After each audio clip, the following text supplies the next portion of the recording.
Hey guys, I thought I would do a follow-up video on taking our turkey out of the brine and getting it ready for my big green egg or your oven or whatever the case may be. Of course, none of this really applies to frying. If you're going to fry your bird, you pretty much take the pop indicator out, truss it up, in the oil she goes, and a whole lot to do there because the oil is going to take everything away. Well, when we're dry roasting this, we got to have some flavor. So I've already pre-salted this. You can see on my tin foil here.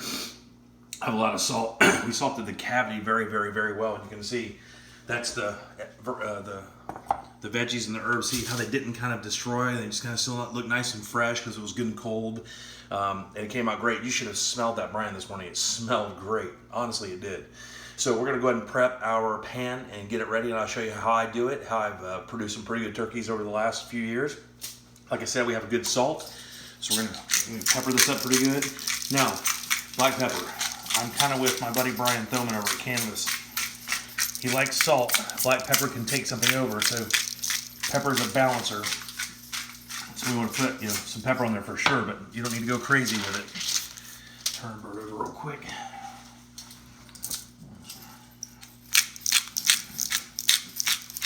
Really the great thing about turkey is the fat. The fat content of turkeys are great, so you get that really good roasty bird flavor. Again, we salted the inside very, very, very well. Yep. And now, a lot of people at this point love to stuff their bird with lemons and garlic and stuff like that. Aromatics are great. We brined our bird. I'm not going to do it. When I don't brine the bird, I will. Sometimes I'll put a couple chopped onions, a lemon, my bag of herbs, and a little garlic in there. But I'm telling you, you're still going to get great flavor. We're still going to use those. Matter of fact, right here we have, this is our roasting pan. All right, we're going to cook this indirect. We have 2 chopped onions, Tor. Okay. Just going to put those in the bottom here. We're going to make sure that they're off the edges. Because all we're really doing is we're adding flavor to to the drippings we're going to get to make our gravy earlier. As the fat under the skin and the fat in this bird starts to melt away, it's going to go down into your roasting pan. At the end of that, you take that fat, you mix it with flour 1 to 1. You make that roux, right? Mm-hmm. Let that cook a little bit, get that nice kind of, not dark blonde, you don't want it that bad, but you want it, it's basically 5 minutes or so. You'll cook the raw flavor of the flour away, and then you start adding chicken stock, and there's your turkey and gravy. So we're actually going to put a little stock down here. Okay. And what this will do is allow our bird to stay nice and moist while it's roasting, and that will all kind of evaporate away. But it'll also help get those vegetables, and that's a really good broth too. I mean, it's a good organic broth. That'll help those vegetables get nice and toasty. Also, this is not butter. This is a little bit of margarine. It doesn't really matter. Most of it's going to go away. And just for browning. Just for color? Yeah, it'll brown it up real nice. Okay. All right. And I'll actually, after I do this little part here, I'm only going to do it on the breast. I'm not going to do it on the back. It doesn't really matter on the back. I want that breast. I want all the skin that you eat. This great breast skin. I want that nice and crispy brown. So I'll rub these down a little bit with a little bit of butter. That's a margarine, whatever. It won't matter. People are like, real butter. Oh, you can do it with oil if you want to. Oil will work. So after that, I'm going to do a little resalt. Not much. Just to make sure that my salt's stuck to the area that butter may have washed off. There. You gotta remember, I almost can't have enough salt because salt's going to just stay on the skin. I say can't have enough. Don't go crazy.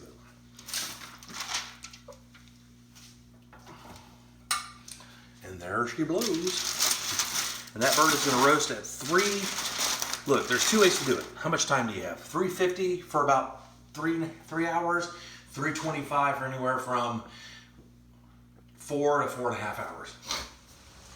Hey guys, so you saw us prep our turkey inside. We're out by my big green egg now. We had this thing cooking down for about, half an hour so to get our coals just right. So when we put our turkey on, we know we can get that temperature up to 325, 350. As long as it hovers in that range, it's going to be fine. I like 350 better because it gives me a nice brown skin. And we've already brined our turkey, so we don't need to worry about cooking it really, really low for a while. A lot of people do prefer 325, not us. Now, I've had to do a little rigging. You can see with my egg, usually the plate setter would sit down in these notches. But this turkey actually doesn't fit in this situation. So what I'm going to do is I'm actually going to improvise a little bit. And I'm going to set the turkey, I'm going to wedge it in there just like that. So it's actually going to hover above the plate setter and there. And believe it or not. Is it close? Oh, you're so lucky. Not lucky, I'm good. There's a big difference. Oh, shut up. So we're gonna get our eggs. Now you can see, well, I mean, unless you have an egg, it doesn't really matter. But this will come back up. We're gonna get it up to about 350. And the great thing about the Big Green Egg, and again, you can get them at Wassey's Meats. They're a sponsor of Primetime Kitchen. We love those guys. They're in Melbourne. But if you don't want to make the trip, understood. Even though you should go over to see the shop, it's really incredible. They have the best collection of like shoe knives I've ever seen, plus the wall flavor, tons of cool stuff. But they will deliver them on Mondays for you. So we're gonna watch this thing climb. We're gonna get it to about right there. When we get it right there, we're gonna sit and watch it for about 20 minutes or so. And then once I know it'll stay, I can go and do what I want, because these things, this is the original set it and forget it. Now, if I had a Flame Boss, which I'm getting next year, hopefully those guys will come on board and help us out, but get a Flame Boss on here, and once you have that, you basically put it at 325, and it feeds the air just enough to keep it at that perfect temperature all the time. Plus, you can control it with your Bluetooth. It is on your phone, right? Amazing. That's right, on your phone. You can literally, if you have other stuff to do while you're cooking your turkey for Thanksgiving, which is understandable, yeah, you bring the app up on your phone. It'll tell you what the inside temperature of the egg is. It'll tell you it tells you when the bird's done. You set it for 165, an alarm will go off, and it'll tell you when it's all set to go. So it's almost cheating. So that's our turkey. We'll do another little video. We'll bring it out in just a little bit to show you exactly what it looks like, and maybe even do a little carving for you a bit later as well. Thanks for tuning in. All right, so we're gonna check on our bird. We've been in about an hour and a half, 2 hours, really under real heat, set heat, which you can see. Again, have not touched my egg, have not moved it or anything, and that's exactly where it was last time, literally within 2 degrees. We get a lot of onshore wind from the lake, so I turn the air intake away from the lake, so it can pull in naturally. It doesn't get force fed in there. And really with the egg, this is really the important part right here. You can have a lot of air coming in, but really to maintain a set heat, this is really the key. My daisy wheel is shut down, and you can see I have my little, what I call my little crescent moon, with about a half to 3/4 of an inch of space there. And believe it or not, guys, that matters. Even 1/8 of an inch in that way will make a 3 to 5 degree difference. It really is that sensitive. So I try to remember where that is. All right, so we're gonna check. So you can see we're already getting pretty good color. You can touch the skin. Skin's already has some crispness to it. Now I'm actually gonna go and add, you can see I've cooked away all my stock. I'm gonna add some more stock to it in 1 second, all right? Okay. And our bird looks really good. So this is the first time I've opened it up since we put it on. So I'm not gonna touch it a whole lot. I'm gonna go back and I'm gonna get some more stock. I'm gonna put some more stock in my pan, because the more that I cook down, the juicier my bird stays, and my pan juices will be absolutely delicious. This is gonna be at 350 for about 3.5 hours. We're looking for an internal temperature down by the thigh, not in the breast because it cooks first, down in the thigh area at 165. I would take it out at 160, believe it or not, it will continue to cook, and you're gonna be fine. So you don't wanna cut your bird for at least 15 minutes. For one thing, it's gonna be raging hot, and it's gonna be a pain, but let the juices redistribute, and of course when you cut it up, we'll show you a little bit of that later. We'll come back in about an hour, hour and a half, give you the finished bird. We'll take temperature with you guys, and then we'll take it inside and we'll cut it all up and kind of show you how we carve it down to make everybody happy. All right, so here we are finishing up our turkey on the Big Green Egg. Remember, if you want one of these, Wassey's Meats in Melbourne has the best prices in the state. They are the biggest dealer in the state of Florida, all sizes in stock at all times. We love those guys, and they deliver to Orlando on Mondays, wasseysmeats.com. This is our finished turkey product. Oh, man. So we have some beautiful color there. Now, if you'll notice, I have my little pot here, Tori. So what I've been doing occasionally is I'll take it out, I'll tip, and I'll get those juices in there. Okay. Let it rest back, pour it right back over my turkey. Been doing some basting. You'll see this little bit of onion in there from look at that beautiful fat we have in the bottom to make some gravy with. Let's do our little test here for our temperature. I'm gonna right down in there first. Look at all that juice coming out. We want to get it up there and around that 160 range. We'll pull her off. I know it's pretty close because I came out here and tested a little bit earlier. Up we go. Up, up, up, up, up, up, up, up, up. Almost there. Boom, 160. So we know it's going to continue to cook when we take it off. It's actually going to go on up to about 165. Now I did a breast check as well. Yep. Just to get an idea. You don't want it touching the bone. Good. So you can get the deepest part of the breast and then pull it back a little bit so you get the bone. You don't really have to worry. If the dark meat's done, the breast is definitely going to be done. We're registering 160 there as well. That does not shock me because the egg cooks nice like that. It kind of gets up in this dome and that air starts convecting around. So we're all good. Okay. We're going to take our turkey inside. We're going to cut her up and we're going to have some damn dinner. I can't wait to do it. Thank you guys for tuning in and watching us cook this turkey, and check it out. Hey guys, we told you we would take and kind of show you how we're going to carve this turkey. We're not going to break the entire thing down for you because it's a little, you know, but we're just going to take this. We have an electric knife. So we try to come in and take the legs off first so I can get to, and some twisting motion so you get that little tendon there. Comes right apart. We've been carving that a little bit to make sure we're done. Now, the breast is the most important thing because everybody likes the breast. We have a nice done breast here. So the breastbone comes right down the middle here. You can actually feel it and see it right there.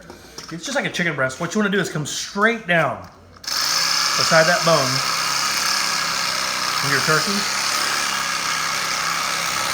And then you'll feel the knife hit something. And right at the end, you want to turn it toward you and come underneath. Okay? And then what we're going to do is we'll rotate our bird.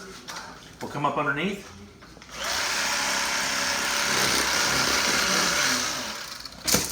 We'll take this entire lobe of turkey meat out. You have to come back in and trim the other side here, just to kind of get it to come out so you don't tear it apart. We lay that entire breast. Now you'll see there's gonna be some residual meat you didn't get. But look, just real quick, big green egg. Look how juicy that is in that turkey. Look at that, I can push that juice out of that turkey. This egg has cooked it perfectly. And then when you get your breast out, what I like to do to make sure we have good portions and everybody gets a little bit of skin,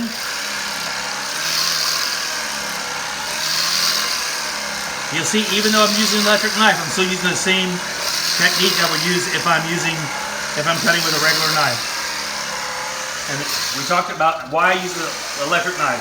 Okay, serrated edges. See how I'm cutting through that skin? Yeah. Sometimes when you have your regular dicing knife or your chef's knife, you don't have that saw-like feature, so sometimes it'll get stuck and tear the skin off. We want everybody to have a little piece of skin. That's where the flavor is, right? Yep. So that's why we use the electric knife. You see, I didn't let it rest a second.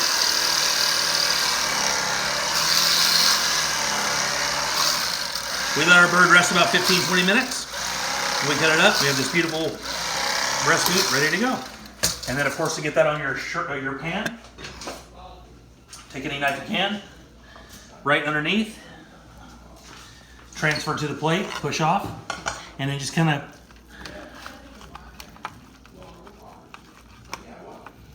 fan it out. you just fan it out. Now you have a nice little presentation. Take the other breast, come on the other side.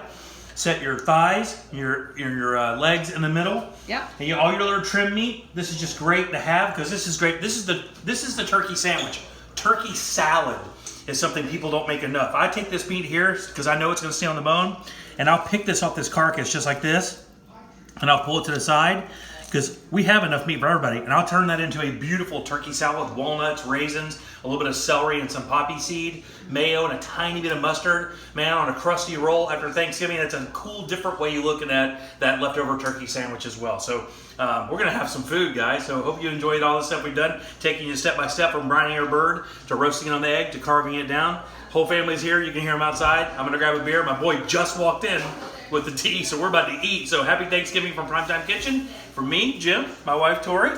Happy Thanksgiving, guys. We'll see you guys next week for How Tuesday. Yes, we will. Bye.